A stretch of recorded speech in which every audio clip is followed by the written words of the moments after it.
What is going on, everybody? Welcome back to another episode of Heck versus Hell, where the truth we always tell. Welcome and welcome back to all you lovely new and veteran listeners all over the world. We see all the love, we see all the downloads, every single place.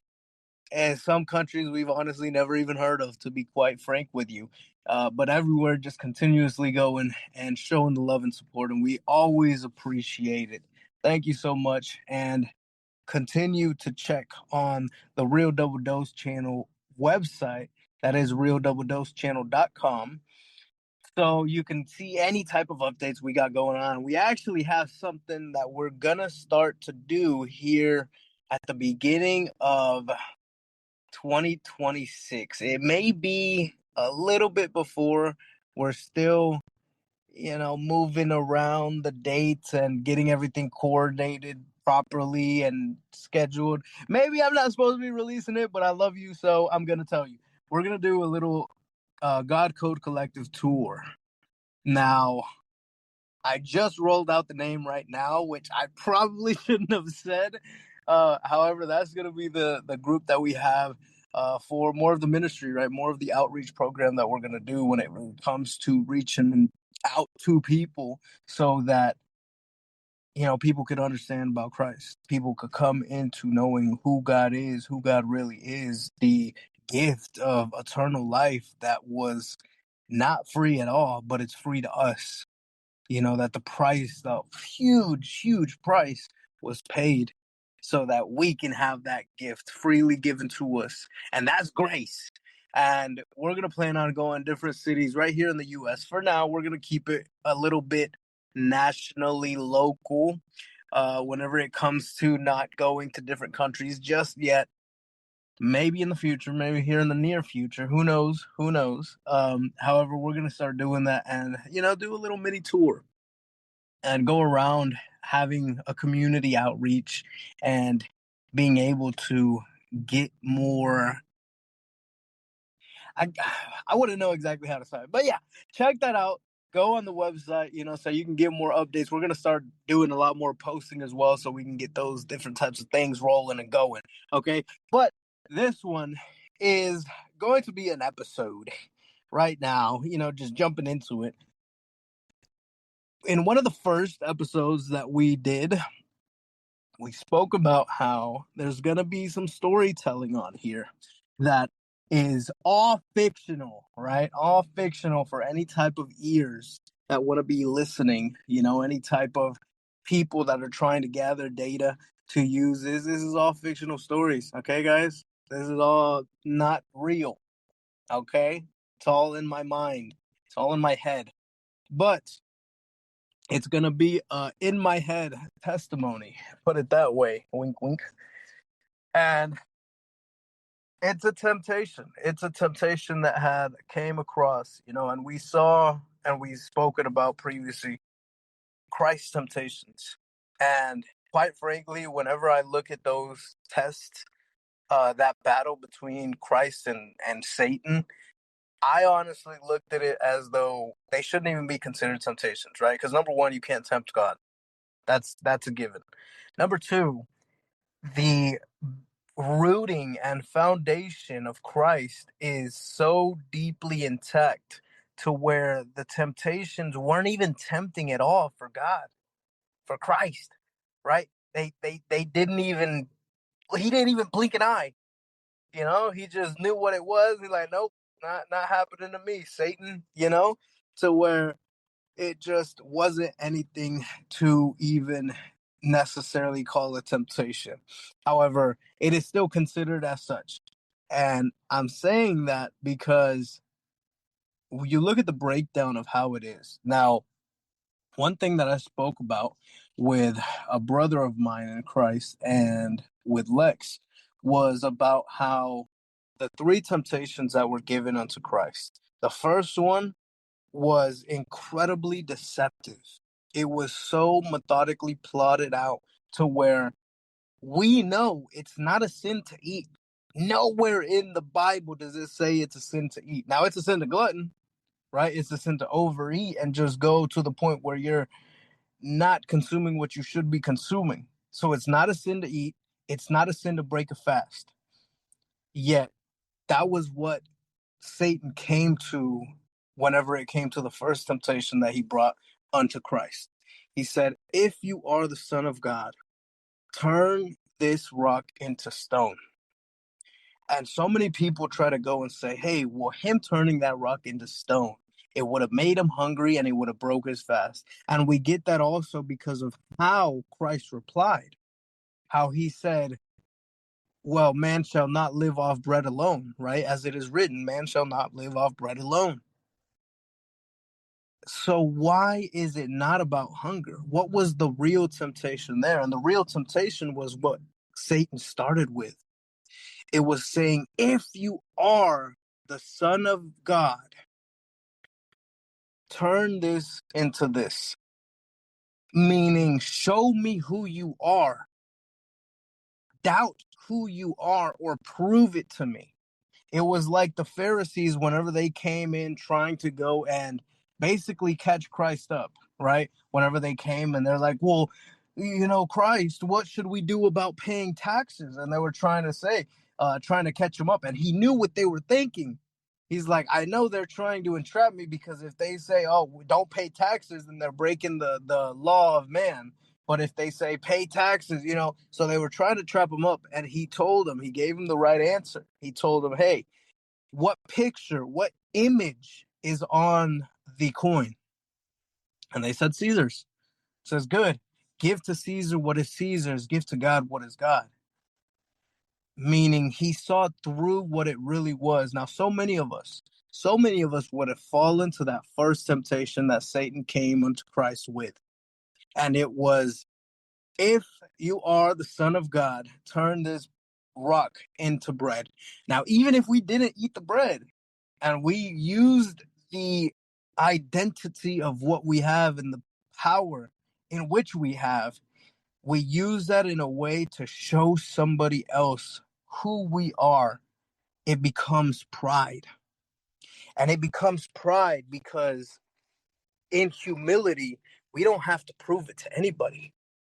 Proving it either means that you doubt it yourself and it's not coming out of the genuine person that you are, or you are going and excessively exerting your power that you don't have the self-discipline to control.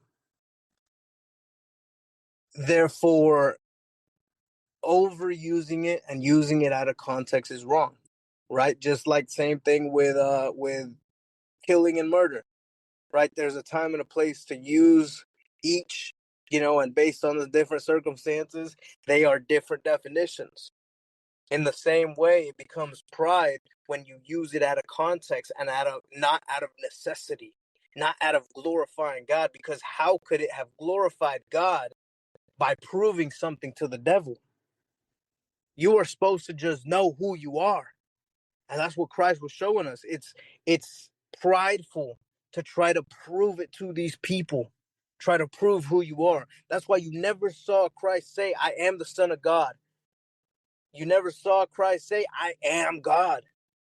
Not directly, right? Not directly. He still said there was different things where he referenced to it and he left it open for interpretation.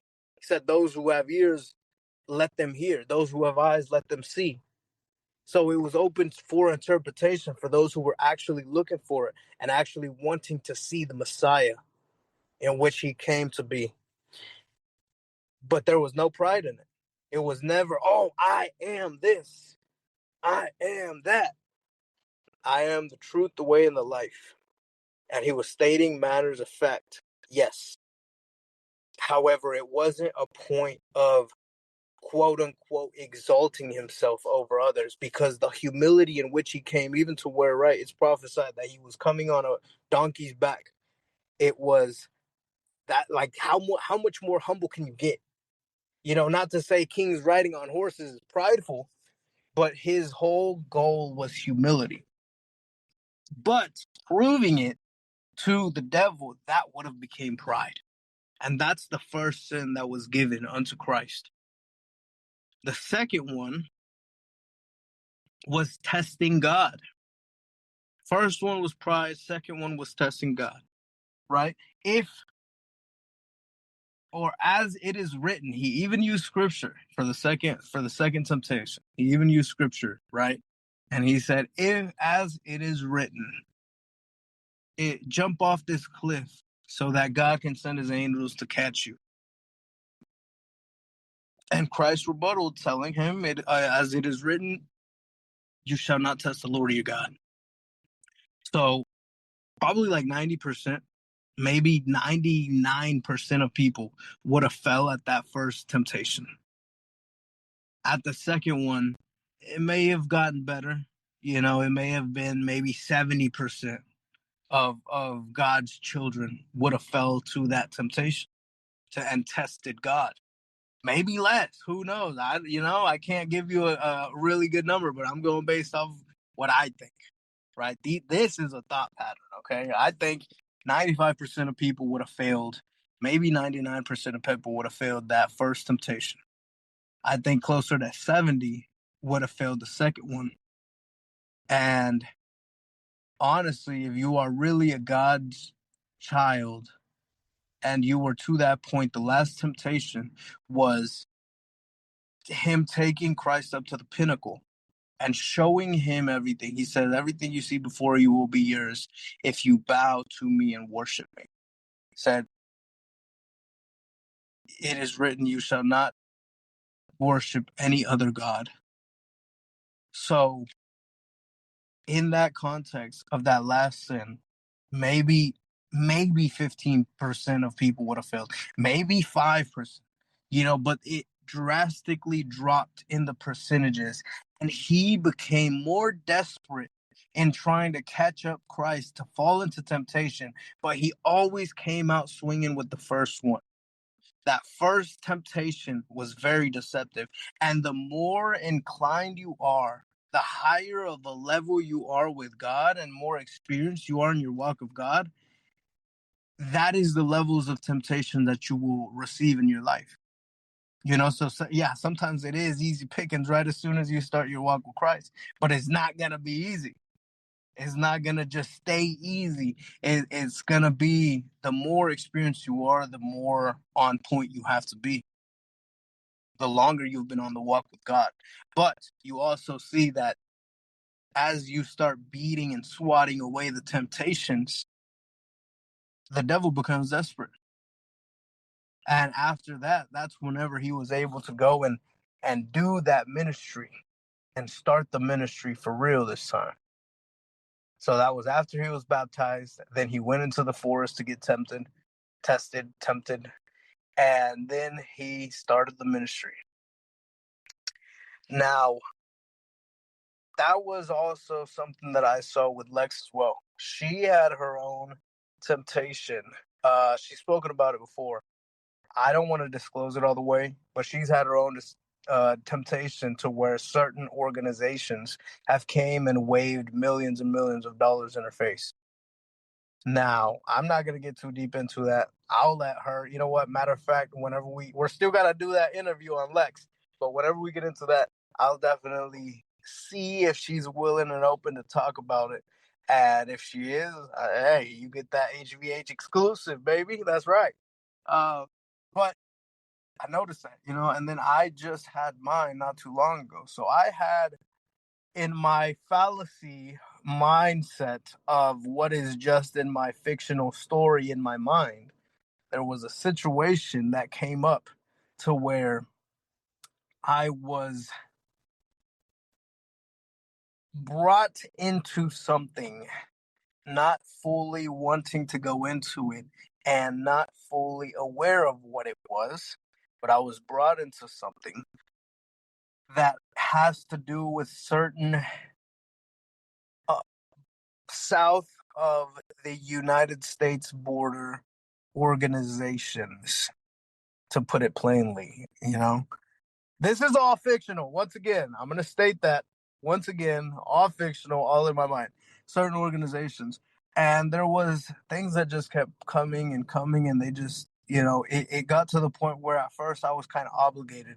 And after a while because they saw the integrity in which I held, the prowess spiritually that I hold within Christ, and of course, just having Satan on their side.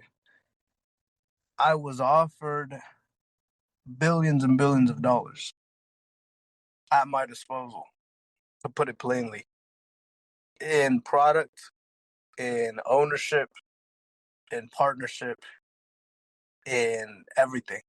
So I was essentially offered partnership while still having the ability to not fully be included. So if I wanted to, I could still up and leave. So it wasn't one of those bonded in blood type of situations. It was really at my disposal, yet it wasn't a full locking in to where I was completely obligated to do it for the rest of my life. So essentially, it's like, hey, all you got to do is just say yes and do certain things. And I was even offered to where all I had to do was just collect money. And that was it. That was going to be my task because they trusted me enough to hold incredible amounts of money. And that was all I was going to have to do and just count it. And that's it. This is what's currently been going on. Okay, this is why you may have seen the episodes not so consistent and all this other stuff because it was issues. It brought issues into personal life. It brought issues into where a lot of movement laterally had to be done in place and all this other stuff, right? Um, Everything's okay now. Everything's handled. Everything's situated. Don't worry about your boy. Maybe later down the line, I'll go more into it whenever it's not so fresh, and get more descriptive of this fictional story that is in my mind once again, uh, later down the line. But we're talking tons and forever residual income. And I immediately shut it down. I immediately shut it down whenever I was offered that. I just know what comes along with it. You know what I mean? Like it's whenever certain organizations approach you, you just know what comes along with it. And I feel bad because I'm like almost teasing you guys as to the details, and I'm trying to also navigate it enough to where I'm not saying too much, but giving you enough to where you catch my drift and you understand what I'm saying. But I just shut it down. I was like, well, no, I'm not gonna do that. I'm like, it doesn't matter how close I am, how far I am. It doesn't matter. I'm not gonna do it. Even if it's so beautiful and played out like that. Even if God says, hey, you know what? I'll protect you if you decide to go on it, which I don't doubt, but I'm not gonna do it because I know what comes along with it. I know that there would still be favors that I would have to do, and I know that essentially I'd be getting in bed with people who worship Satan, people who worship idols, people who are working for Satan's kingdom. So I couldn't do it. I'm like, well, you know what? It's bread. It's money. What is it gonna do with you? Like, you can't take it to the afterlife. What is a man profited if he shall gain the whole world and lose his own soul? And it's not to say, oh, I'm selling my soul. Essentially, yes. Obviously, we spoke about how the soul is the battleground of what you're doing. Essentially, yes.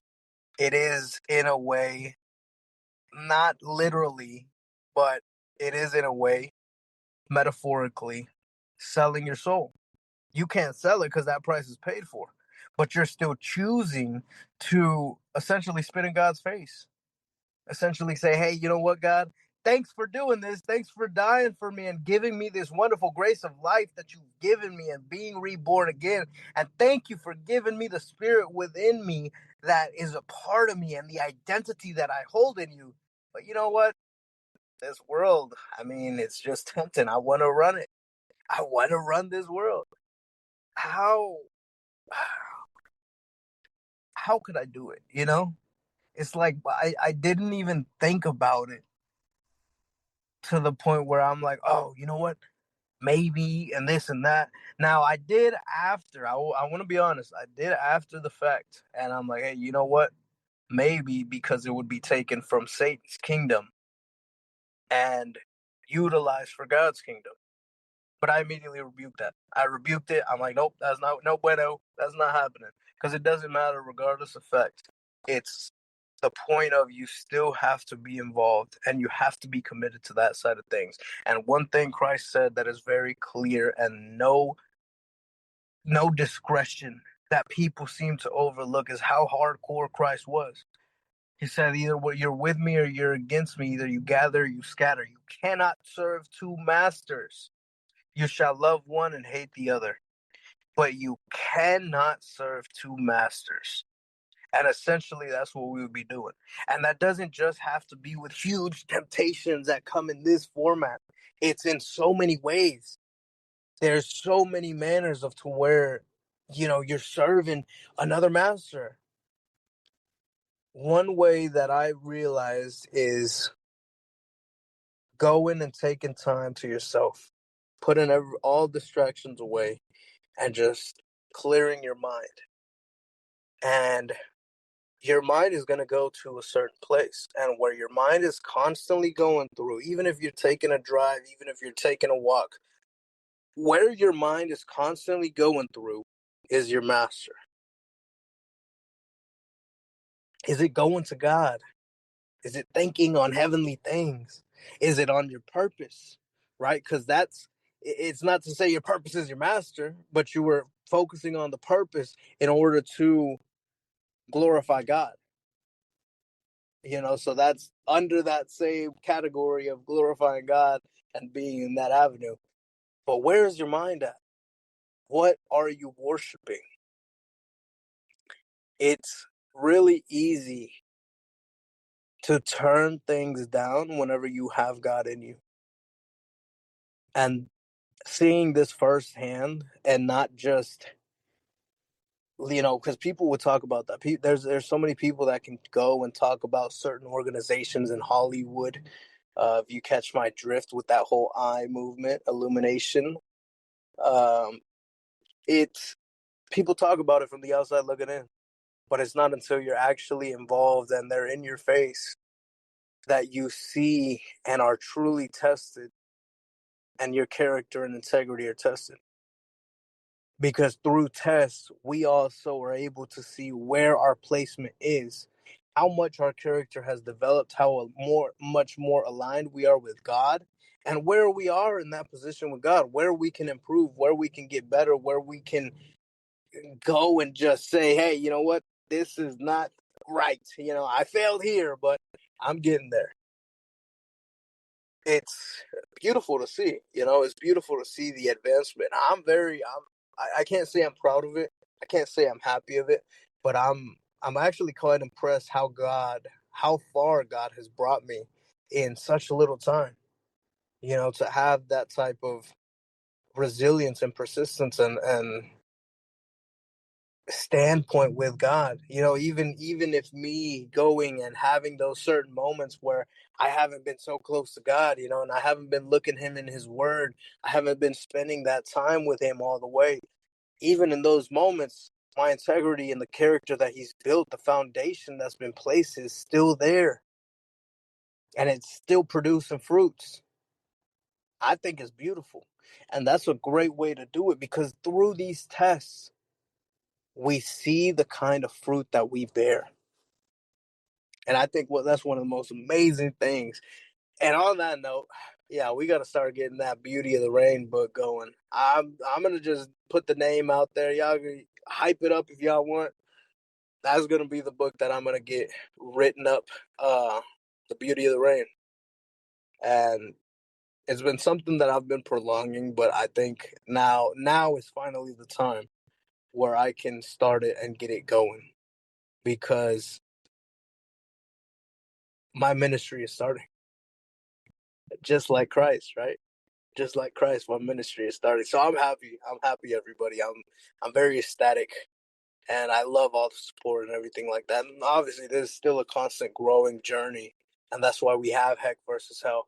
And who knows? You know what? Who knows? Maybe God says, hey, at episode 100, we're done. No more Heck versus Hell.